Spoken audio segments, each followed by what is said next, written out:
Hey, everybody. This is the Two Dads Review podcast, welcoming all of us to the year 2018. This is our first podcast, 2018. I don't know, Corey. I don't know where I was going to start with that, but that's fine. We'll roll with it. How you doing, man? I'm doing good, dude. That was the wake-up call I needed right there. How's 2018 treating you, all 2 days of it? Not too bad. I decided to go, completely sober and clean this year. Nice.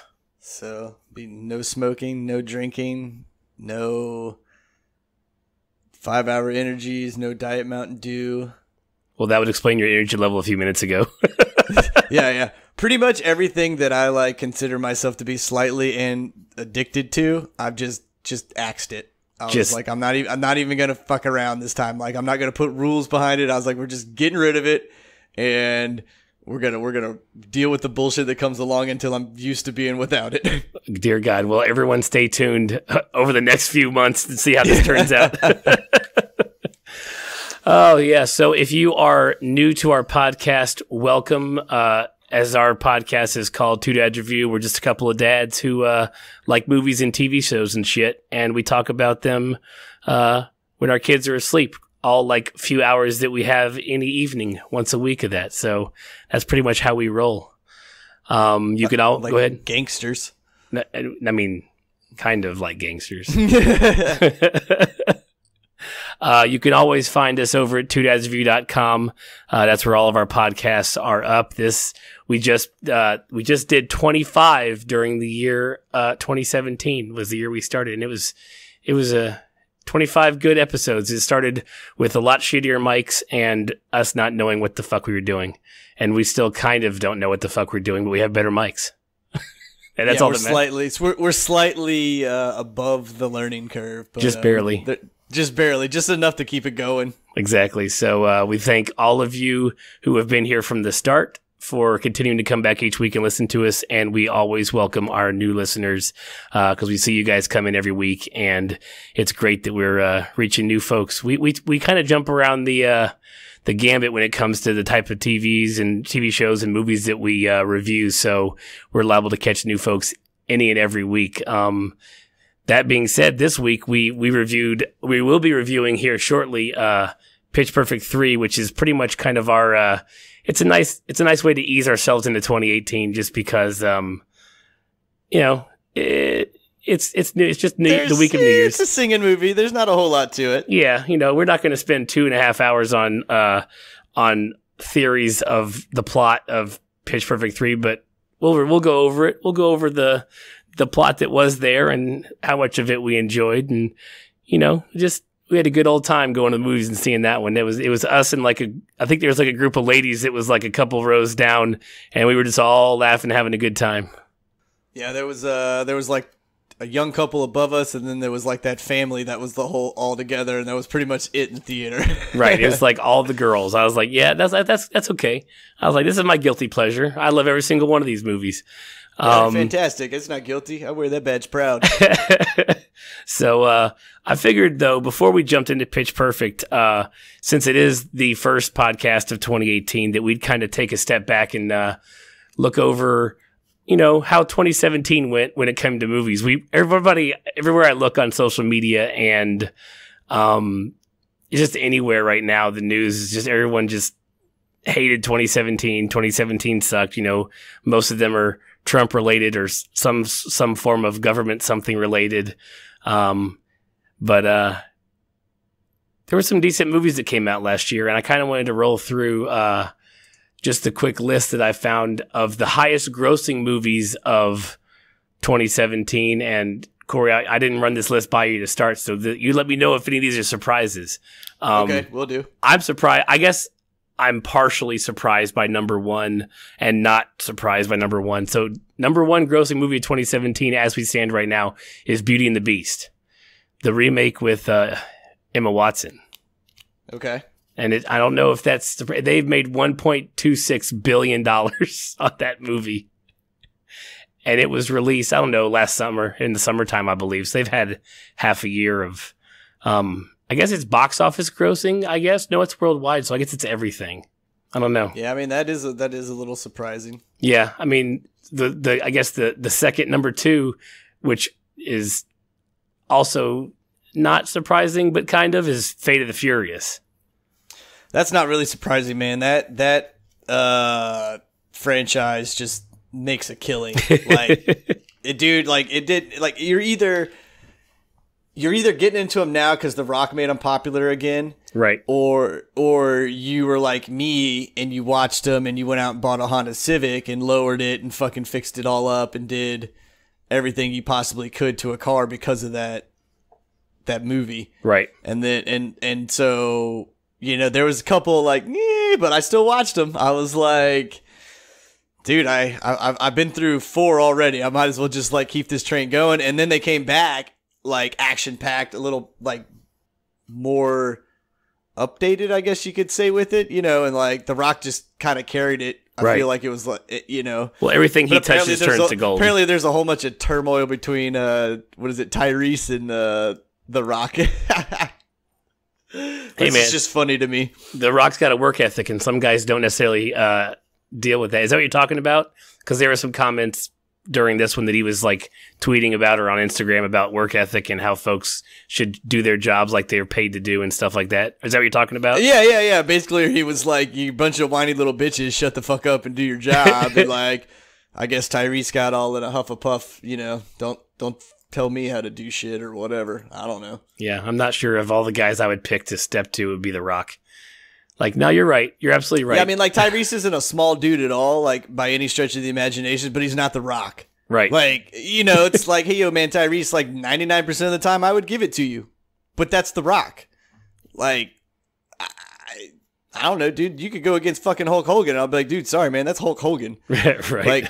Like, I don't know if he knows how to throw a punch, but I sure as hell know he could pick your ass up and fucking choke the shit out of you. Yeah, exactly. And he does, and it's like, you know, with all the stuff going on in Hollywood, and, you know, who knows? It's only what we know right now, but, like, The Rock's kind of like, I don't even know what a good like a good sports person to compare him to from, like, the 70s or 80s or 90s, but, like, you never hear anything bad about the guy. You know, like, I think the one bad thing I heard this year was, like, his show Ballers he got nixed from the show Ballers, I think. What? Yeah. Oh, crap. I'd start Googling now. Okay, we'll finish the podcast, then I'll Google. I just watched the last episode of Ballers a few days ago because I was behind on the season. But that sucks so hard. Oh, well. Damn it, I love that show. But he is the show. They can't carry it on with the guy who's the comedic relief. I don't know. That's interesting to me. Anyways, let me go on. I can see you Googling, so come back when you know.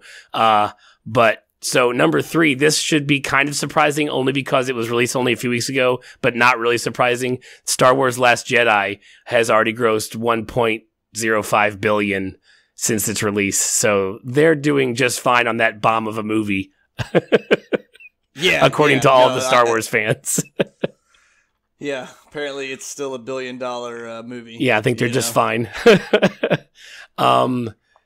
Number 4, Despicable Me 3, kids movie. All the other Despicable Me's are fantastic. This one is no different. I've watched them all with my kids, and I am pleasantly entertained as well when I watch them. So I can't really hate on that one. And that one still that's over $1 billion as well. The rest are in the 800 range and high 7s, and that's Spider-Man: Homecoming. There's a movie called Wolf Warrior 2, which I believe is a Chinese movie. It's definitely not American. That's the only one on the list that I don't recognize. So, Guardians of the Galaxy Volume 2, Thor Ragnarok, Wonder Woman, and Pirates of the Caribbean, Dead Men Tell No Tales rounds out the top 10. So nothing really super surprising, mostly, DC, Marvel, and then some Star Wars stuff and some kids movies and things like that. So, I mean, it's kind of a given. You know, yeah, sounds about right. And rounds it out nicely. Disney's attached to 4 of them. So, oh wait, 1, 2, 3, yeah, 4 of them, and they probably own the other studios. You just did a back deal, but they seem to be doing okay themselves. Yeah, Disney is not hurting when it comes to movies. So, let's see. Let's talk a little bit also before we jump into Pitch Perfect. Let's talk about, since we just talked about the top 10 movies of 2017, let's just go over a quick list of what's coming out this year. Many of the movies we're going to list here, you and I will probably review on this show if we're not elbow deep in a TV show series at the time. And if that's the case and there's something really, really, really big comes out, we may have to put an extra episode up or something like that because there may be a few blockbusters we have to jump to while we're in the middle of watching a TV show. So, but yeah, so things coming out next year or this year, now that it's 2018, Solo, a Star Wars story. So yeah, like every year we're getting a Star Wars movie. So that's pretty much everybody's hyped for. Yeah, that's bonkers. And I actually just got an email. I didn't tell you this before we talked, but if you guys didn't listen to our Star Wars Last Jedi review, we had on a special guest, an author by the name of Brian J. Jones. He wrote the biography, George Lucas, A Life. It's fantastic. Corey and I both read it. He was on our show for the Star Wars Last Jedi review. He has expressed interest in coming back on our show whenever we ask him to. So I am definitely going to tell him we will pencil him in for at least annually for every Star Wars movie. We'll bring him back on the show. And then if anything else floats his boat, we'll bring him on then too. We don't mind having a third person on here.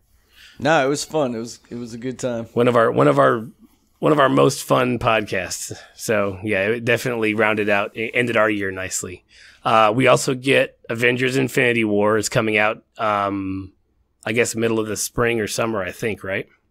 I have no idea when any of the movies come out. I just kind of go, yep, there it is. Let's go watch it. Right. Well, we know that Black Panther is coming out the weekend after Star Wars or Star Trek Discovery's over, because that's the movie we're reviewing the week after we finish Star Trek Discovery. So we know Black Panther is then, and then we're going to get Infinity War in the summer, I think. I can't imagine it being like later. We already have a trailer for the damn thing. So Marvel all over the place, because we're also getting X-Men Dark Phoenix, which is the next in the X-Men movies, which I wonder if that's going to be weird, because didn't a whole sale just happen and now Disney owns all of it? Marvel and all the X-Men stuff too? I have no idea. I think they just, here in the past week or two, there was a purchase of whoever used to own all the X-Men franchise stuff and all those movies. Maybe, I don't think it was Sony, but somebody had it. Yeah, because Sony owns Spider-Man. Right. And wasn't it Disney buying Fox? Yes, that may have been it. That may be it. I think you're right. So we know that is coming this year, supposedly. I guess this is all off of IMDb, so it could be, it's kind of hit or miss whether or not things are actually going to happen that they say is going to happen. Production issues, happen here and there. So there's new to me, I didn't know this, they're remaking 1987's Predator with Arnold Schwarzenegger, was in the original, of course.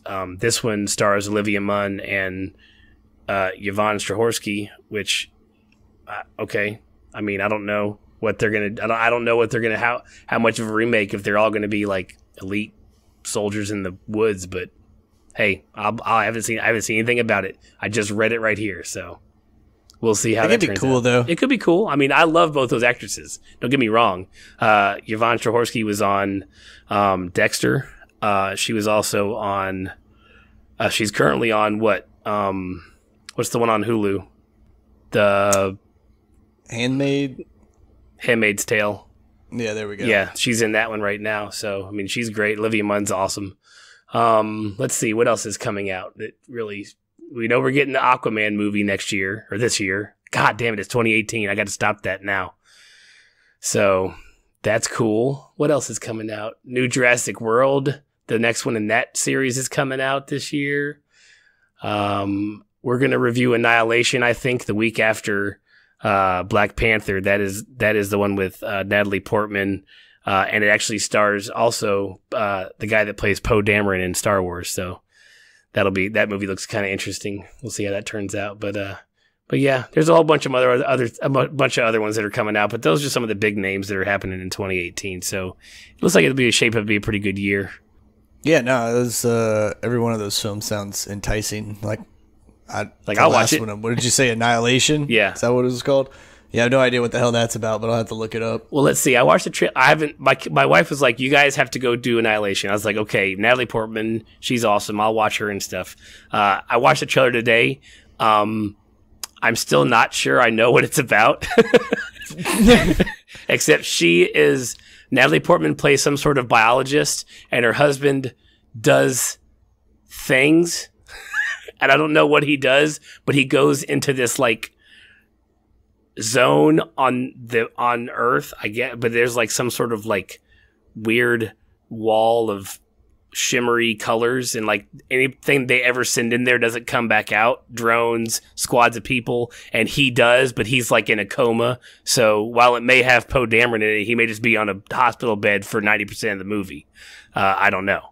But hopefully they show him in wherever. Well, she goes in there, and there's all kinds of different animals and all kinds of like crocodile that has teeth like a shark, you know, like with the teeth behind teeth.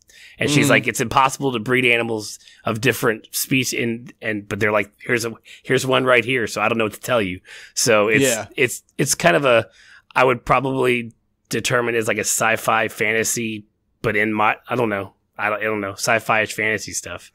But it looked cool. That was cool. I was like, man, as long as it's not one of those like mind movies. You know, where like I was like, I'm not gonna lie, man. If it's a mind movie, we're gonna have to wait till that is on Blu-ray or something, because I'm not going to a theater for that. Yeah, I have to watch it over and over again. Yeah, right. Like I need to pause it and be able to like analyze what I just took in. Right.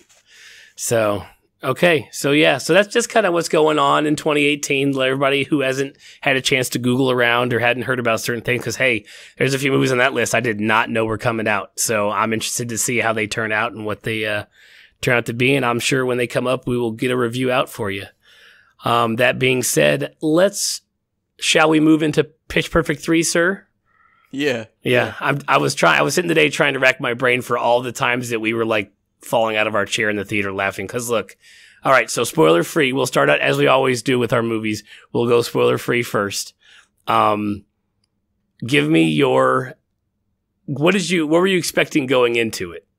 Honestly, nothing, man. Like, I was just like, if it just basically brings the girls back together having fun, like, that's all I care about. And it did. Because each one of them in there in their own right is hilarious, given their acting chops. Right. Like, you know, like, and it's not like they're all like the same, you know, and it was cool that you got to see some of the other girls like sing a little bit more in this movie and stuff like that. But yeah, I was just like, dude, as long as it's like a feel good movie, like, that's all I care about. And it pretty much nailed that. Like, you know, it's a little absurd at times, but I mean, it's about an a-cappella group. Right. Like, I mean, we're not talking Oscar nods. Yeah, like, what do you want? You know, like, and I kind of like that they, I don't want to say like, you know, overacted. Right. But they, like, the absurdity of the movie, like, everybody just went with it. Right. Well, you know what I'm saying? They're, like they didn't care. They were like, we're going to play this up. Like, we know this is ridiculous, so we're going to make it look ridiculous. Absolutely. Or we're going to make it feel ridiculous for you. Right. I mean, there was even a scene, so Elizabeth Banks and John Michael Higgins, the two announcers that have been there all the whole movies. There's even a part because they're filming a documentary of the girls being reunited. That's how they're in this movie, because they're following them on this USO tour, trying to make this like, they know they don't like them. They quote unquote don't like them. But there's a part in it where he goes, his joke is like, no, this isn't that kind of movie. And he's talking about the movie they're making, but it's funnier because he's really talking about the movie we're all watching. Oh, yeah. So it was, they definitely knew what they were, the actors, they knew what they were in. Nobody's there like pining at the camera for some sort of like Oscar nod. They all got together. They had a good time. I mean, I was doing some research. This trilogy, the third part 3 was cleared the week before. They gave it the green light the week before 2 hit the theaters. So they were all like stoked. Yeah, we get to do this shit again. So, and considering how well Pitch Perfect 2 did, which from what I understand, it is the highest, Pitch Perfect 2 is the highest grossing musical comedy style movie to beat like School of Rock and maybe a High School Musical movie. I don't know. But I know it beat like School of Rock and stuff like that. So, and that was 2. And 3 right now, as we stand, As of me Googling this evening, this one has already grossed $96 million, and it was released on the 22nd, so we're a few weeks behind it. So it's been out for a couple weeks. Their budget was $45 million. So they're like Adam Sandlering it. Like, it's like low budget, double your profits in the first couple of weeks, or double your budget in the first couple of weeks in profits. So yeah, pretty much. Can't really complain. Like, yeah, it's a solid return. I think, yeah, man, I think the movie just wrapped up it kind of like, that's like, what else are we really going to like make a story about, So here's just something kind of ridiculous, and let's just go out having fun. Very true. Yeah, there was definitely, these three makes the story really nice. Like, the story doesn't have to go any further. Like, if they make a 4 and somehow get these girls together again, I'll watch it. I won't not watch it. I mean, but I mean, they don't need to. It definitely told the story it wanted to tell. So, and the writer, I was doing some other research. So the writer, is a lady by the name of Kay Cannon, and she wrote all 3 of them. So it's like she had this vision from the get-go, at least. There was a few other writers listed. I'm guessing they were guys who like punched up the script or whatever, like after the initial was done. But Kay Cannon stuck with it the whole time. And I have even more respect for her, because she's written 4 episodes of New Girl. And I'm like, oh, well, then you're my kind of funny anyways. So there's. Yeah. If you're writing for New Girl or Modern Family or something like that, man, like, awesome. Good job. Yeah. That's amazing. I'll watch anything. Hilarious. Yeah. Anything you put down, then I'm going to watch. Exactly. Directed by Trish Sie. S-I-E is her last name. She's only been known for, do you know the OK Go video with the guys on the treadmill? Yeah. Yeah, she's directed like 4 of their music videos, including that one. And she also directed Step Up All In, which I sadly have not seen. Okay. But hey, she knows how to do, movies with dancing and stuff like that. So, and there was definitely some nice choreography in Pitch Perfect 3, so they did a good job. Yeah, there was definitely some like cool, camera flow. Mm-hmm. The way it moved around the crowd and stuff like that. Yeah. Yeah, there was definitely some artsy fartsy shots, and there was definitely some stuff where I swear to God the crowd had to be CG, because they were all clapping perfectly in sync with the music. And if you've ever done any sort of music where the crowd gets into it, they are never the fucking same. Like, people don't know how to. And I was watching that the above shot of all of the people clapping when they were on the circle stage, they were all clapping exactly right with the beat. I was like, nope, that's CG. All of them people are fucking CG. Yeah, dude, but everyone on that set is probably musically trained in some way, shape, or form. So them all clapping together is probably the simplest thing they've done today, because like, I imagine every extra that was on that is a singer or musician from college or, something, some way, shape, or form. It would help.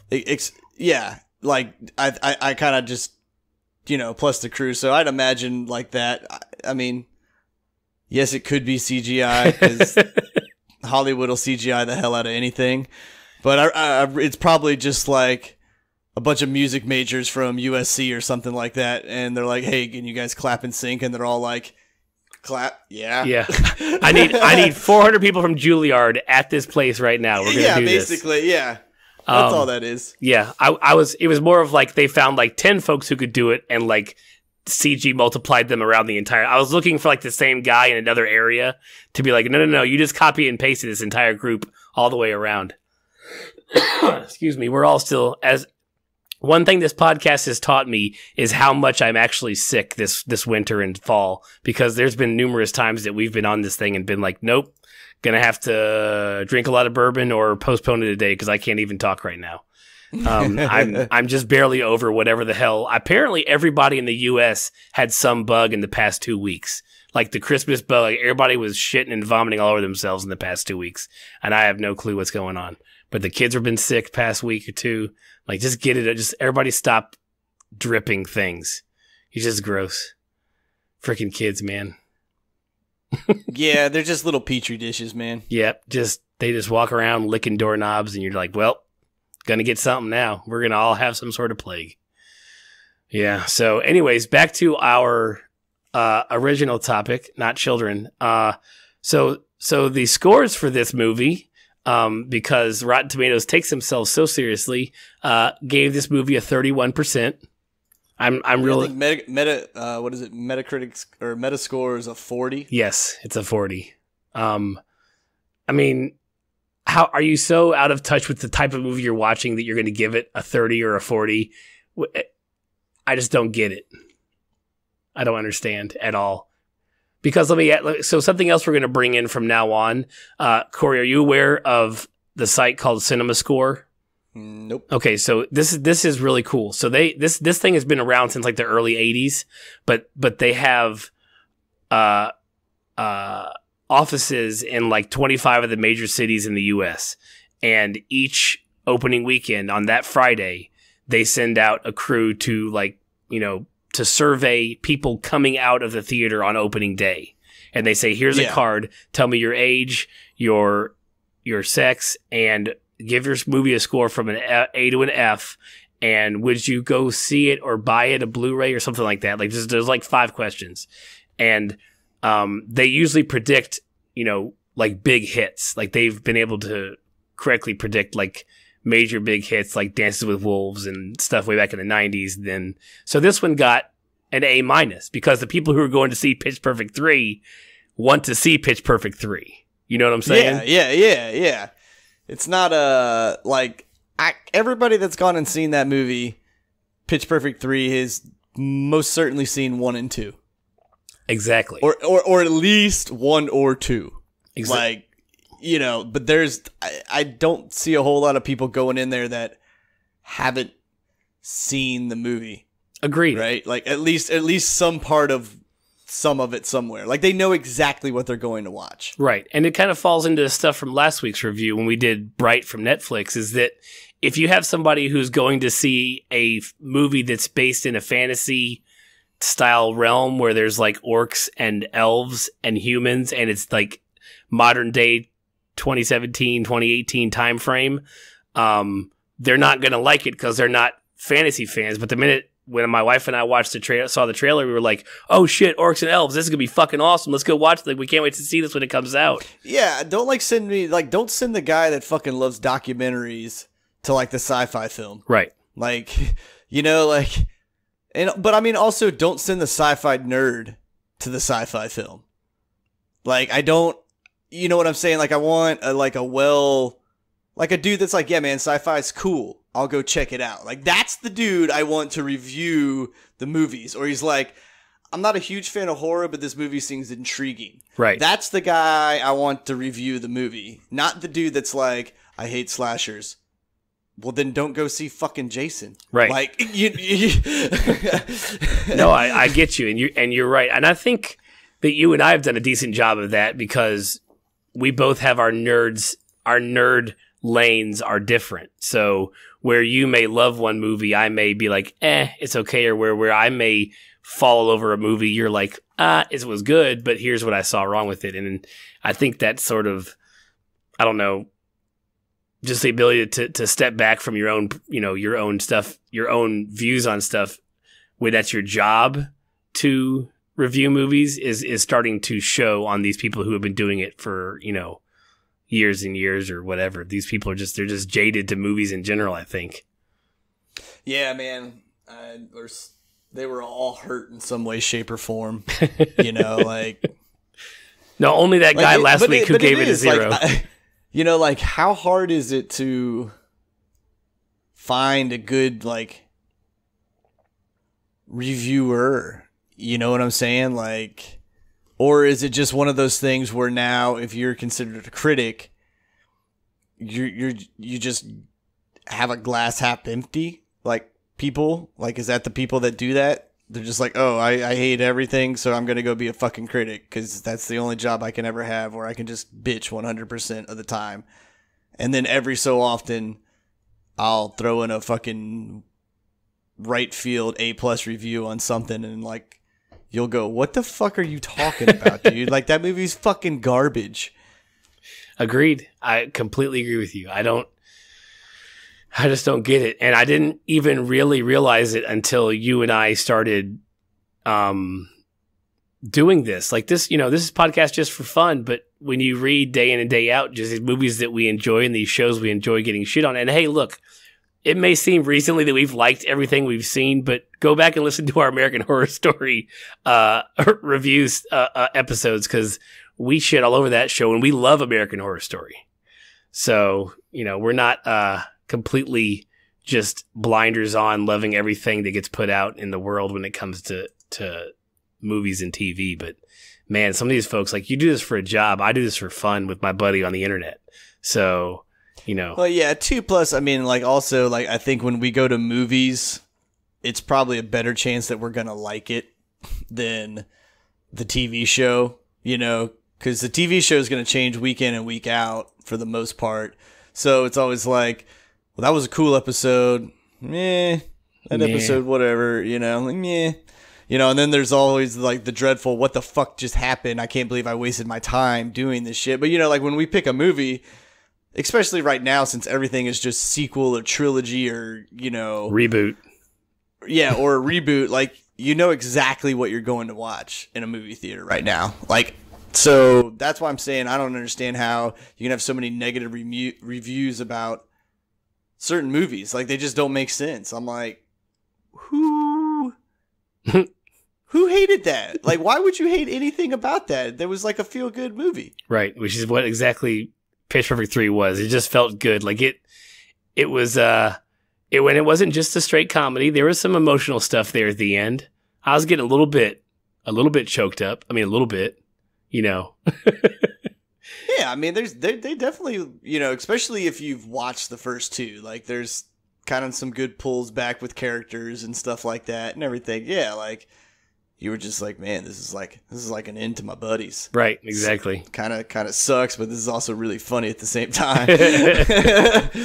So it was good. So before we jump into spoilers, what would be your score as a fan of the Pitch Perfect franchise and a avid viewer of the first two of Pitch Perfect 3, Corey? I mean, I would still only give Pitch Perfect 3 probably like what are we doing this out of, a 10 or 100? Do it out of 100. We'll just stick to 100 from now on. All right. I would still probably give it like a 76. Okay. Like, just because of how after a while it was like, what the fuck are y'all doing? Like, it was just like, okay, we just like when the end of the movie comes and you're done with your Pitch Perfect, like you're over being sad about it. You're kind of like, all right, y'all just need to finish this up because you're going nowhere. You're like you're just getting way overboard with it. Right. But the jokes in there and the stuff that were, is good. But like I think Pitch Perfect 2 is probably the best one. And according to money and everything, it is the best one as well. Yeah, and I would give that one like a 90, and I would give the first one, probably like an 82, 83, 85, somewhere in there. For setting everything So this one's a drop off compared to the first two. Like and that's what I'm basing it off of, is the first two, not just my like one shot movie going experience. I'm like, okay, there was the good stuff. Like, I got through it. It was fine. But what does it compare in my brain to the other two? And it's like a C.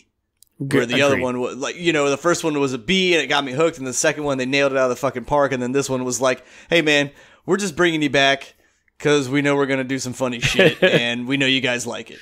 We know we're going to make $100 million off you and it's only going to take us 45 to make it. And we're okay. Yeah. Yeah.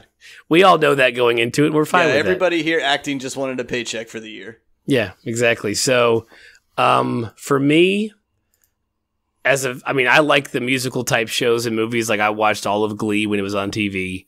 I'm a band nerd from high school. Like, it's cool. Whatever. So I enjoy the musical parts of it a lot. Like, I just do. I'm with you on it being the lesser of the three. I would put it in third place. Which is not really a knock on the movie because it's still just as funny as the other ones. So I would probably give it I'm going to give it a 78. I may have given it somewhere in the 80s, but the one super slutty chick was like out of it for most of the movie, and I was like, damn it, she was just fun to have around. Oh yeah, man. Like that kind of sucked. Like that she wasn't in there, because I was like, it kind of took away from the movie because it was like, all right, we're missing somebody. Right. I mean, I didn't have a problem. Okay, so let's go into spoilers real quick. So from here on out, spoiler alert, if you haven't gone to see the movie, push pause, go see it, come back and listen to the rest of the podcast. So on what you're saying, the fact that none of the boyfriends were in the movie didn't bother me a bit because they were always secondary in the characters anyways to me. I do enjoy, oh shit.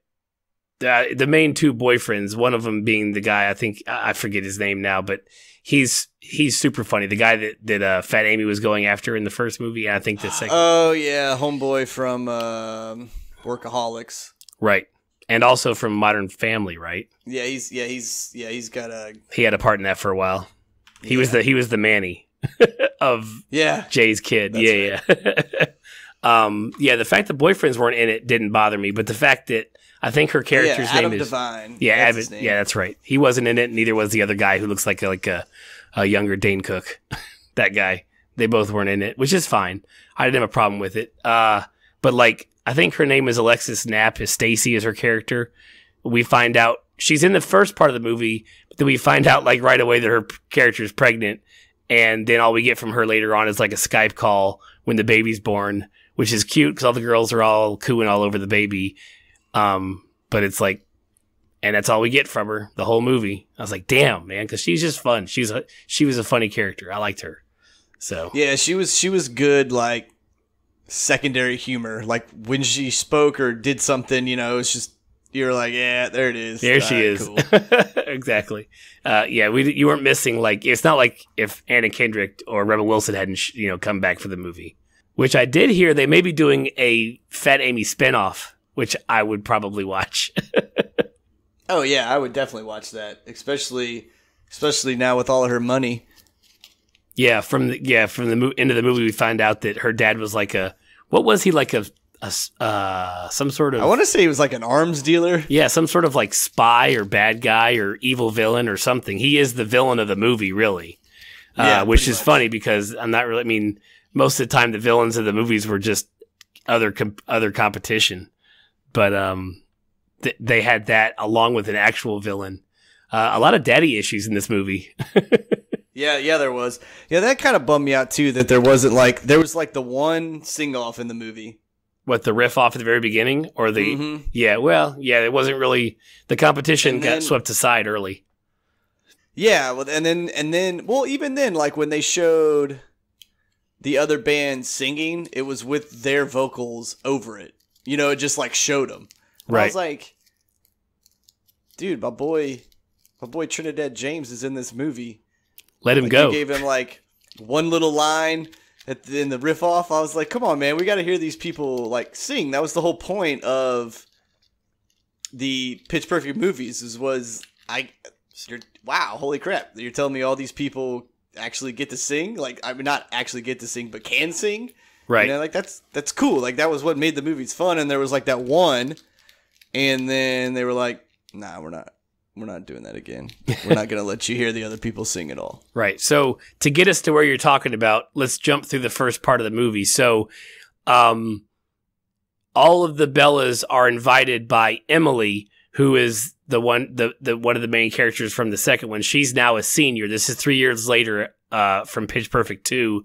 All of the original Bellas, and including Becca and all them, they've all graduated, and they're all either working or not working in Fat Amy's case. So, Becca's doing music producing, and one of them is a vet or studying to be a vet. One of them is studying to be a pilot. What were some of the other? Do you remember some of the other jobs? I don't even know if I remember the other. There was too many more they showed us. Well, so you had Flo as like banana smoothie like salesman at her little stand. Right. Let's see here. I don't know what Anna Camp was doing. She was and then Chloe, Brittany Snow's character, she was she's a nurse, the vet. or not a nurse, but a veterinarian. Right. And Becca quit her job. Rebel Wilson was basically a street performer. doing Fat Amy Winehouse. Yeah. Let's see here. Yeah, Haley, she was still in college. Lily, who's the one that never talks, I think she was a flight attendant, maybe, or something like that. But they were all doing just random jobs. Yeah. There was like the most normal jobs you could think. Like none of them really looked like they were having a great time doing what they were doing. Yeah, so they were all happy to get together. So they get invited by Emily, who is a senior at Barton. They think they're invited to perform with, like, bringing everybody back together to perform at this event in some aquarium. But they find out it's actually, they were just invited to, like, hear them sing. So they all show up in, like, their, I can only call it flight attendant uniform because it's the one with the scarf around the neck, and it's the original uniform from the first movie. The blue blazer. Yeah, type that's of, right. Yep. So they all show up. They realize it's just to watch the current Bellas sing. That bums everybody out. So they're all drinking at a bar. That's when they find out that Stacy is pregnant, and I wasn't sure if she was holding a martini when she told them. Was she drinking when she was at the bar? Yeah, I think she was, because like someone put their hands up, like, what? Like, like point, kind of like subtly called it out, like, don't you have a beer in hand right now? Right. And then they also were like, do you know who, they didn't ask him, they asked her, they knew her enough to be like, do you know who the father is? Oh yeah, she's meh. Yeah, meh, I don't know. Meh. So as they're at the bar, let's see, the worst part about this, I don't know all their names. So Aubrey, the blonde, Anna Camp's character, she says that her father is in, she's like, we all need to perform, we all need to like compete again, maybe as a last hurrah. And she's like, my father is in the military, I never see him. That's the whole father issue on that side of that one character's father issue goes through the whole movie. But she talks about a USO performance that DJ, how do you say his name? Oh, DJ Khaled. I have no idea, man. Yeah, we're Khaled, dude. Like, I need to look that up and give me a phonetic spelling so I can pronounce it. I have no idea. Yeah, no idea. I do not want to mess his name up, but we're so sorry that we don't know how to pronounce it. We're too old and just don't know. But he's having a USO tour with some groups that at the end of it he'll pick his opening act, or his the show starter for when he goes on tour. Khaled, we're gonna go with that right now. DJ Khaled, I think, is how it goes. If not, we just sound really bad, and that's fine. We don't have any problem with that. So she gets Khaled. Yeah. Okay, we'll go with that. So they get on this USO tour. They arrive in Spain, I believe. They start out in Spain. Or they may have, anyways, we get introduced to a couple of army guys who are escorting them around. One of them being a guy by the name of Chicago, played by Matt Lanter, who is in, Timeless. If you're watching that on TV, it's not on right now. It hasn't come back yet for season 2, but it's a time travel movie. He's pretty good. He's a good guy. And the other guy's name is Zeke. So those are the other two characters. The two male characters they drop on us during the beginning of the show, or beginning of the movie. And then we also, looks like he's going to be on that show 911. Which one? Matt Lanter or Zeke? Zeke. What's the actor's name? Troy Ian Hall. There you go. Yeah, I haven't decided yet if I'm watching 911 yet. I'm not sure if I'm ready for another police / 911 emergency thing. I just don't know if I can do it. Are you going to watch it? No. You're like, no, I'm not watching that. No, I don't watch. I barely watch TV as it is, let alone a cop procedural show. So they get to where all the rest of the bands are that are going to be in this tour / competition, and you meet the band Evermoist, which is led by Ruby Rose's character Calamity, and you get one of the early jokes of the show. So you have Calamity, Serenity, Charity, and Veracity are the names of the girls in the band. And then so Rebel Wilson's joke is, well, I could just be your fifth member and be Obesity. Yeah. It's like, get it? Oh, man. It's so awkwardly great. They also meet a country band that's there. And I'm not sure if they don't have their name written here where I wrote down the notes, but there's a country band. Their name Saddle Up? Yeah, I think that is right. Saddle Up. And then who's your boy? The rapper? Oh, Trinidad James. He plays Sparrow. Sparrow. Sparrow. So, and he's there as well. So there's 4 bands, 4 different styles, and the girls are as awkward as normal. And they decide to do a riff off, and the other bands aren't quite getting it. And then they end up, the girls end up losing again, because I'm not sure they've ever won a riff off in any movie they've ever been in, any of the 3 movies. But no, because Becca actually calls that out. She's like, I don't know why we keep doing these. I don't think we've ever actually won one. Right. So you get to see all of the singing chops of everybody in the other bands. And I guess I didn't research it, but I'm guessing all those actors and actresses can actually sing. I know Trinidad James can do what he does, but like Ruby Rose, do we know she was a singer or could sing? I think that's the whole point of these films. Like, they don't use fake singers. Like you have to audition and make sure you can do what they're asking to do. So I would imagine that's Ruby. Nice. Well, that's very good. I would say there wasn't one that stuck out as being there because of anything other than they could actually pull it off vocally. Ruby Rose was great. They were all good, even the country band. I did lean over to you during the movie, and I was like, the guy that was playing the lead singer of the country band kind of looked like the guy that played Derek Wilson, the guy that played Wolf on Future Man. And I was like, he could have been awesome in that part just because he had the same look, the old mullet thing going. It was great. I was like, oh. Yeah, well, I feel like Derek Wilson can just be awesome in whatever he wants to be. That dude's fantastic. Yeah, we have a little bit of a man crush on him. It's okay. Fuck yeah, we do.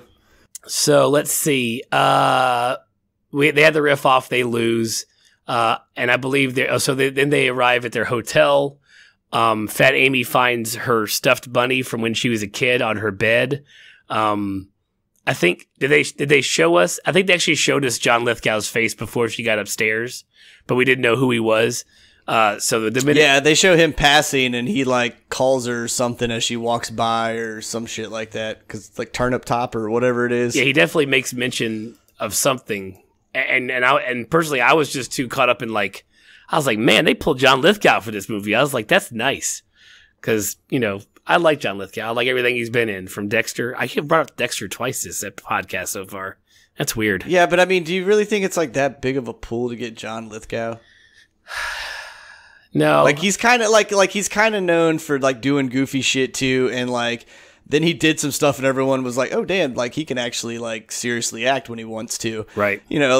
I feel like Rebel Wilson just ran across him one day and was like, hey, do you want to play my dad in this movie? And kind of rattled off her idea, and he was like, fuck yeah. He's not from Australia, right? That was just him doing a really bad Australian accent, right? Yeah. Okay, good. I hope so. If not, if not, Australians everywhere should be very upset. But yeah, he has to pull off an Australian accent, which goes over. Well, it's John Lithgow, so I was like, no, I'll buy it, dude. Go ahead, roll with it. But yeah, he definitely. It was just cool to see another. I mean, you have some people that we recognize from shows and movies that are younger kid type stuff, but then you see John Lithgow, you're like, oh damn. We're pulling John Lithgow. Okay, let's see what they're going to give him. And of course, he gets to be the evil villain / Amy's dad. So yeah, he has a good part. He does a good job in this movie, I thought. Yeah, no, he plays his part well.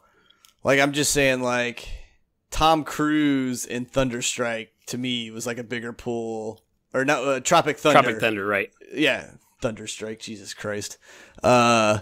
Was the bigger pull than Lithgow in Pitch Perfect. Agreed. I wasn't trying to compare it to that. I was just saying he was unexpected when I saw him. I'll give you that, dude. I didn't expect him to be Amy's dad. That was kind of cool. I was like, hey, where you're like Dexter. I'm like, yo, man, Third Rock from the Sun. Or Harry and the Hendersons. That's old school right there. I know. I'm going even further back. Hey. No, Harry's earlier than Third Rock, baby. Harry's what put him on the map. Yeah, I know. I'm saying. Oh, okay. You were at. I'm trying to get like way going back. I was going back even one more show, and then you jumped me on another show. That just shows our age. It's fine. Everybody knows how old we are. So we see a quick flashback with her and her dad. So we know that he's her dad, and we know that something's going on there. That night, the girls are. They don't think they did well. They realize that DJ Khaled is not like going to pay attention to them because they don't have instruments and they're not as flashy as everybody else in the competition. So they're like, fuck this. We're going to get slutty and go to his hotel room where there's a party going on, and we're going to sing again, and we're going to make it pay attention to us. So they go there, and of course, in true style, hilarity ensues. Amy gets pulled away to a high stakes poker tournament where she sees that her dad is finally there. She sees him face to face, and the girls go to DJ Khaled's, I would say room, but it's a friggin' top floor of a hotel. It's the entire suite. His suite. Yeah. We also met earlier DJ Khaled's. He's his. What's that guy's title? The quote unquote. He's the not the producer. Yeah, he is. He's like a talent scout or something. He's something like that, but he's not the producer because she's his opening. I guess he is the producer. But yeah, because he was like, I think in the beginning he was like, I produce music. DJ Khaled is one of my people, right? You know, so he was manager or producer or something. But yeah, him and Becca have some, I don't know, sexual tension to a certain extent. It's not really a love interest. And I actually read somewhere that I read on IMDb trivia. Why am I lying? Where I got the information? I read that they're initially at the end of the movie was supposed to be like a kiss between the two of them, but she argued against that because he works for her now at the end of the movie, and it would be unprofessional of her to have a relationship with him with where she is, work wise. So she argued against that, and I give her credit for that. So yes, there's sexual tension, but it's more like there's this more like coworker, like joking around, like by the it's like how guy and girl that are cool with each other like joke around at a job that's not too stuffy and has HR all over the place. Well, yeah, it was like you could tell like they're on the verge of being a couple. Like I can get her arguing against the kiss and stuff because she even calls out like I guess you work for me now at the end of the movie. So like I can see that like, but the way they filmed it was definitely like she's into him, he's into her, and they're both awkward when they get around each other because they like each other. They don't know how to fucking talk. Exactly. But he was also into her ability. Like he knew you could tell that he was picking her out of the group way before we find out that's what happened. Oh yeah. Where and they don't. I mean, I would say it was filmed more. He was into her at first because he was crushing on her. Right.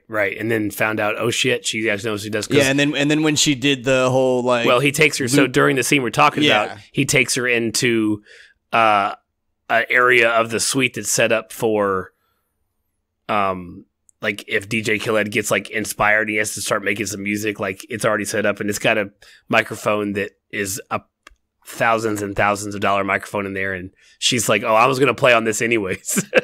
Whether or not you let me, I'm going to get on this mic and play with it." So she puts together something just offhand, as she always does in all the movies, just real quick. And during this time, the girls end up lighting the entire apartment on fire and setting out the bees from the guy who does his juicing. And it's so it's just one of those great, just the physical comedy that we expect from watching, Pitch Perfect. Like it's the vomit, which I'm actually, are you happy or sad there wasn't like a vomit scene?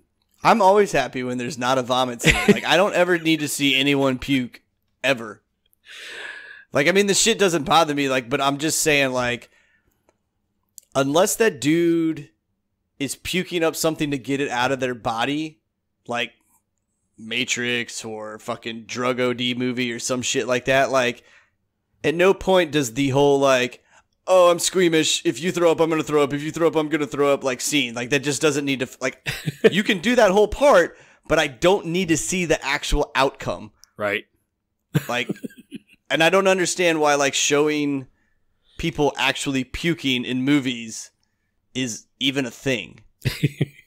Like, you know, I mean, like, we could take, like, I'm trying to think, like, well, okay, in Future Man, like, they puke. Right. Why? Like, there was, like, you know, there's no point for it. It's just like, hey, we're going to show you that she's willing to throw up on camera. Like, like, that's all that was. You know, yeah, you know, I don't agree with you. I love a good physical comedy, and if they're going to throw puke in it, it's fine. It is one of the ones that you have to see it. Like, I'm all for, what is it?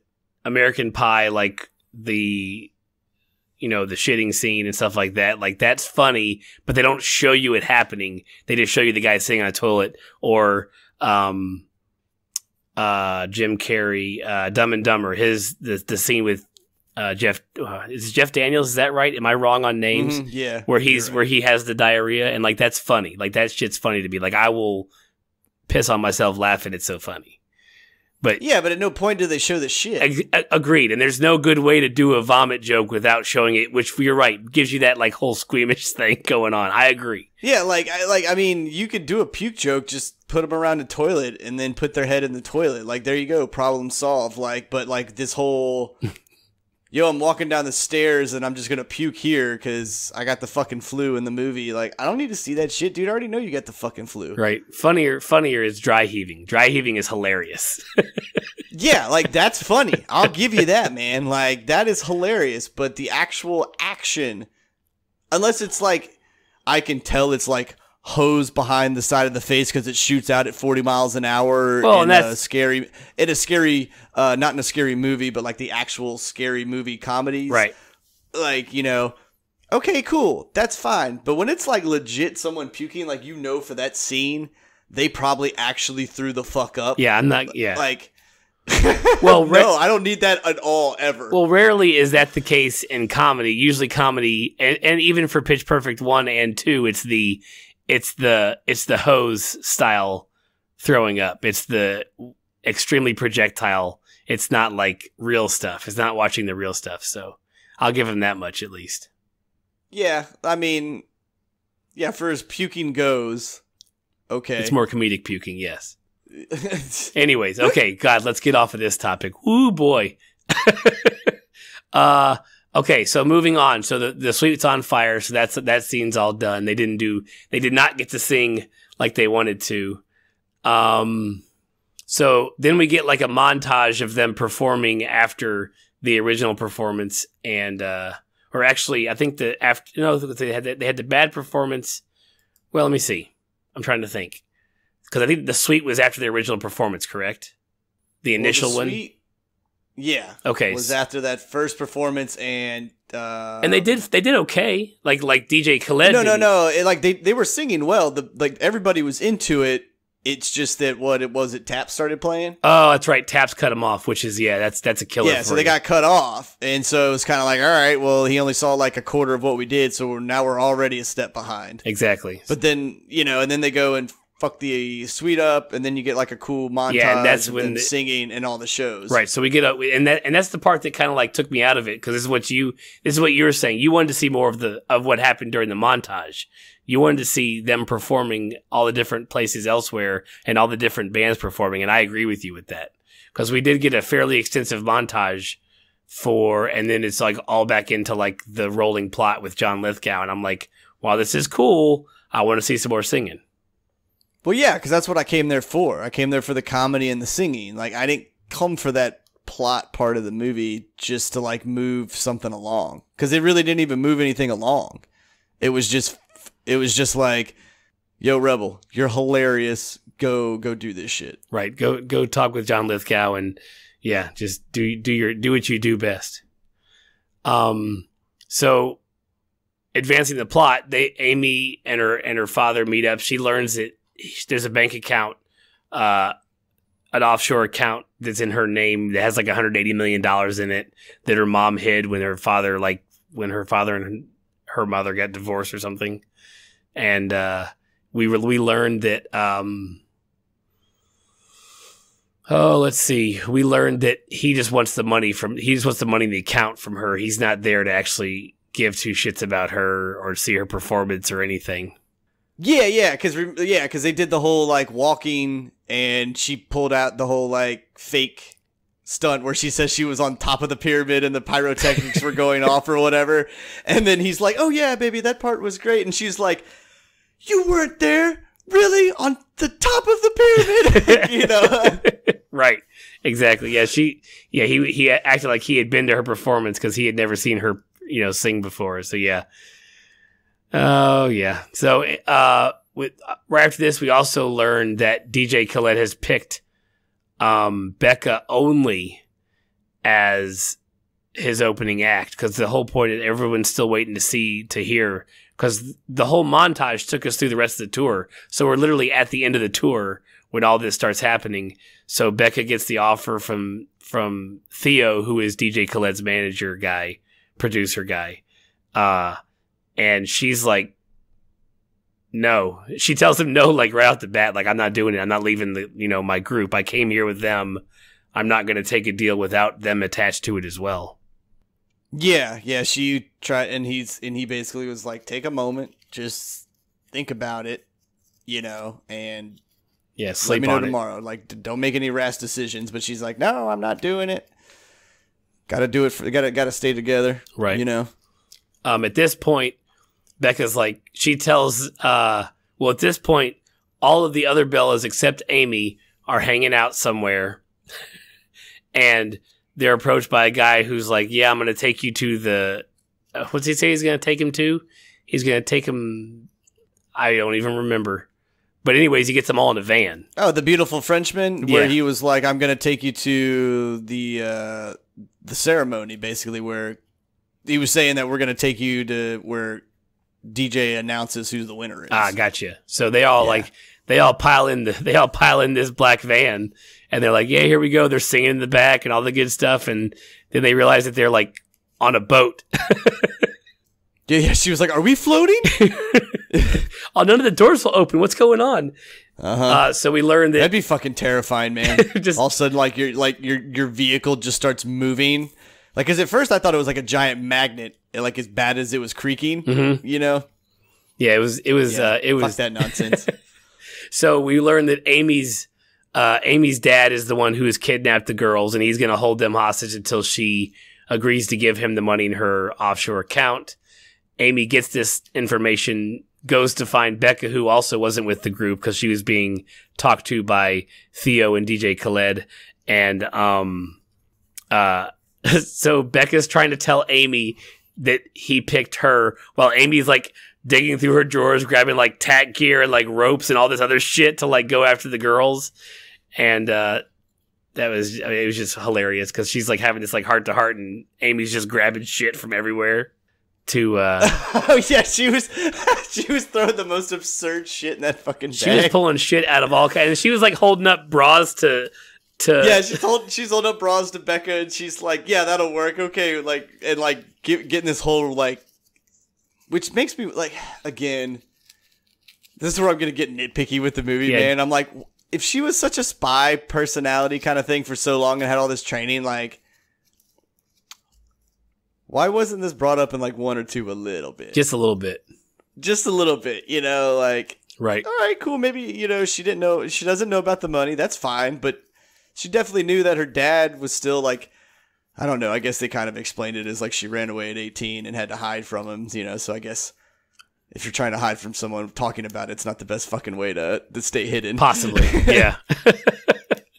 So, so then we have like this big giant yacht assault, which we actually saw the end of at the very beginning of the movie, and we're like, where does this go? Like, how are we going to get here? Like, this seems really odd for us to get to.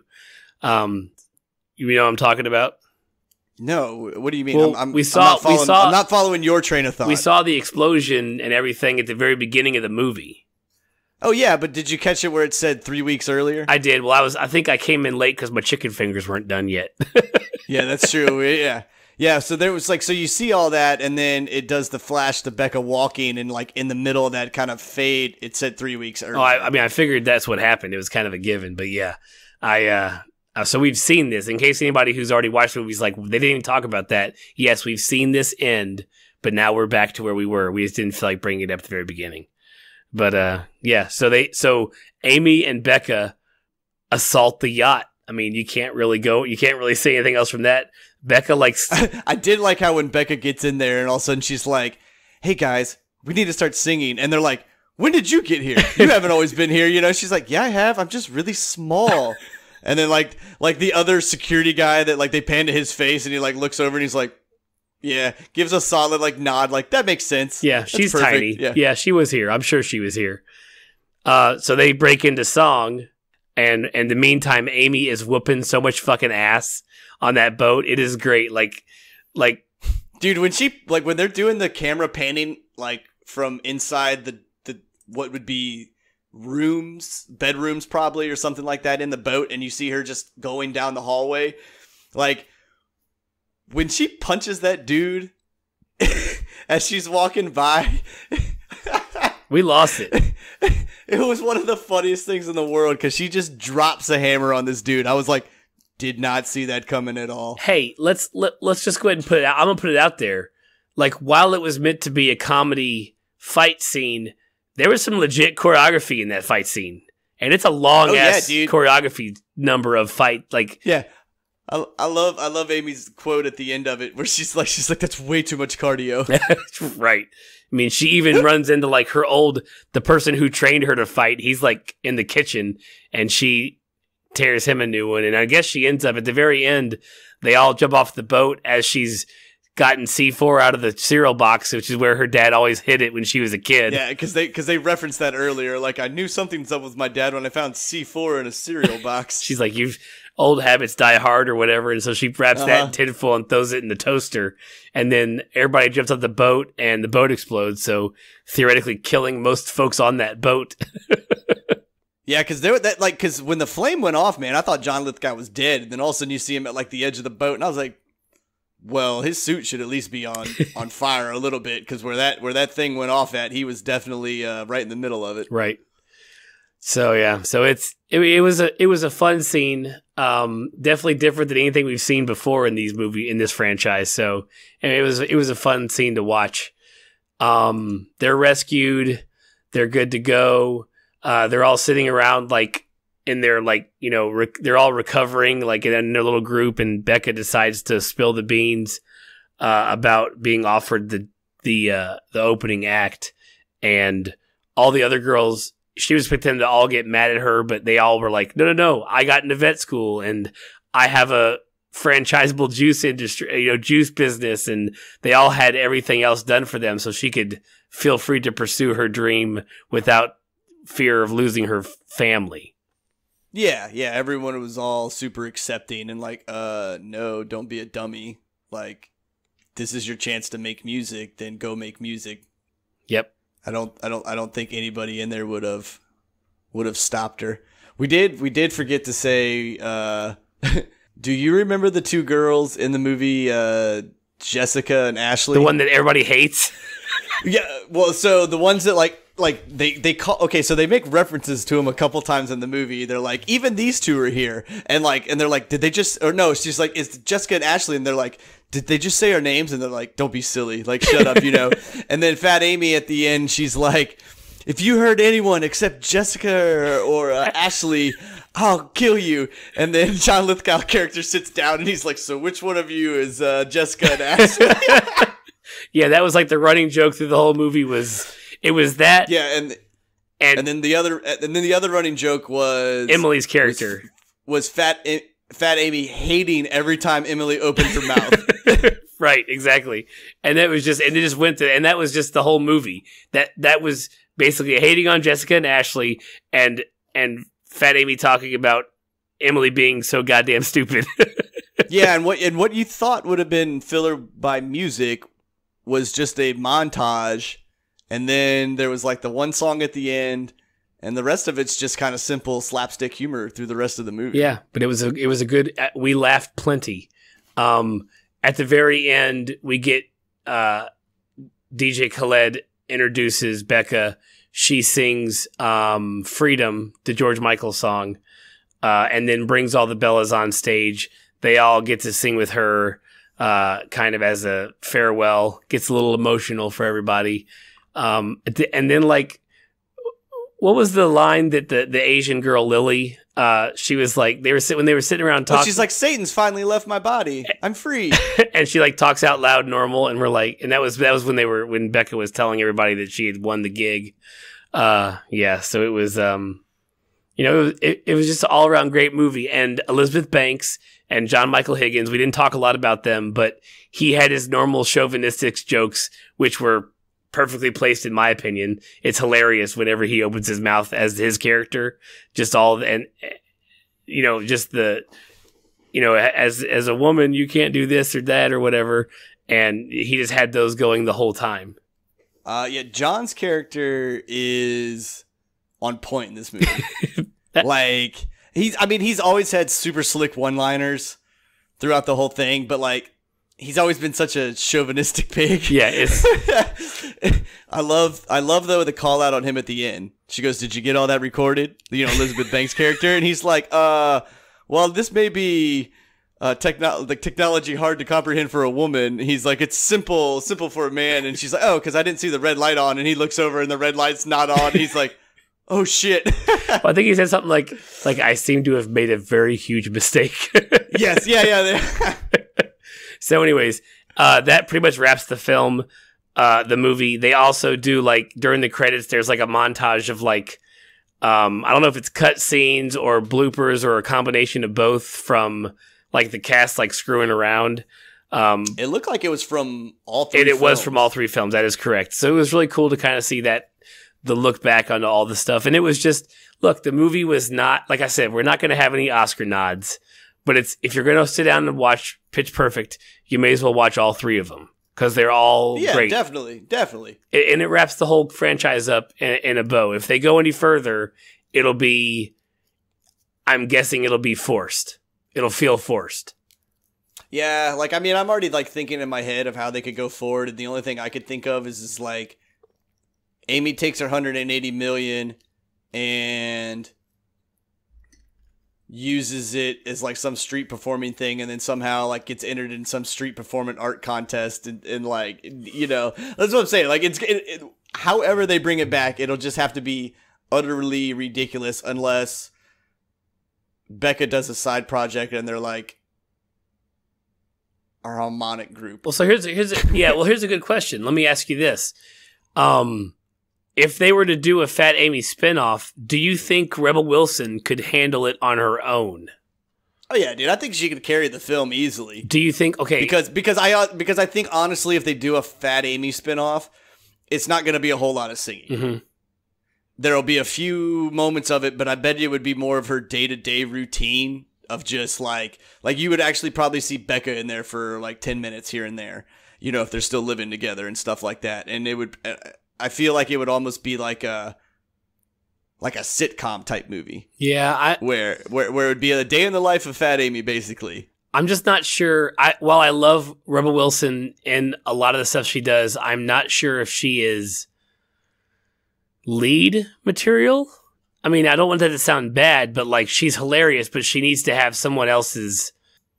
Well, yeah, but I'm saying it'll be her movie, but then let's say like there's another, like, okay, you could do something kind of like Talladega Nights, where Will Ferrell has Sacha Baron Cohen's character as like his nemesis. So like they're both like, and they could make it something so petty with Fat Amy because of the way she is. Like they could be fighting over the best like corner right in New York or wherever they're at to like do it. So now she has this like nemesis. And then you'll get your play off back and forth. Like, I'm not saying she's going to be like a Sandra Bullock or somebody, and the whole movie's literally going to focus exclusively on her, and the only time you see other people is when they're on screen with her. Right. Yeah. That's all I'm saying is like, yeah, I'm not sure if that could be pulled off. While she's fantastic, she plays better off of someone else delivering a line and her delivering like the fuck you to the end of that line. You know. Oh yeah. No, definitely. It'll definitely be a like. Really, I think the movie will just be like when you watch the credits of any Seth Rogen movie where they had like insults back and forth, and you just get to watch to see how long they go. Like that'll pretty much be the whole Fat Amy movie. Right. Will just be like every time someone else opens their mouth, whether it's like her performing and someone's like, "You suck," she'll have something to say. Right. And like that's how the movie will progress, and then it'll like she'll have some odd conversation with someone that involves her doing something crazy, you know, and then it'll keep pushing it forward like that. But yeah, I mean, like, I could see her carrying the movie as long as the other people interact with her well. Right. Like, you know, if like say they brought like James Franco or somebody in there. Oh God. You know, like that to me would be a just an absolutely hilarious combination. Right. I would agree. Of two people, you know, and like I feel like both of them just talking. That you don't even need a script. Have those two ever been on screen together? I don't know. It's a good question. That would be, if that isn't happening, that should happen shortly. That needs to happen bad. So yeah. So any other final thoughts, or is that about it for you? Nah, that pretty much wraps it up. I think it does too. Yeah. So it's a great movie for what it is. Don't go in there expecting anything you don't expect from the other movies. It's just a pitch perfect movie, and it's great, and you'll laugh and you'll have a good time. And that's all we really need right now. So, yeah. So welcome to 2018, everybody. This has been the Two Dads View podcast. You can always find us, as I said earlier, twodadsview.com. Tweet at us at Two Dads View on Twitter and pretty much anywhere else that, matters social media wise. you guys know it by now. But yeah. And always, give us a review on iTunes, Apple Podcasts now, and share us around with your friends on social media. We appreciate it every week, guys. And we will catch you next week is the return of Star Trek Discovery. And we are ready to rock and roll with the last 6 episodes of that season. And then on to some more movies, Black Panther, Annihilation, whatever else is down the road. So stay tuned to the Two Dads Review. We'll be here every week, once a week, someday during the week. It's never consistent. I'm sorry. Yeah, guys. Thanks for listening. See you next week.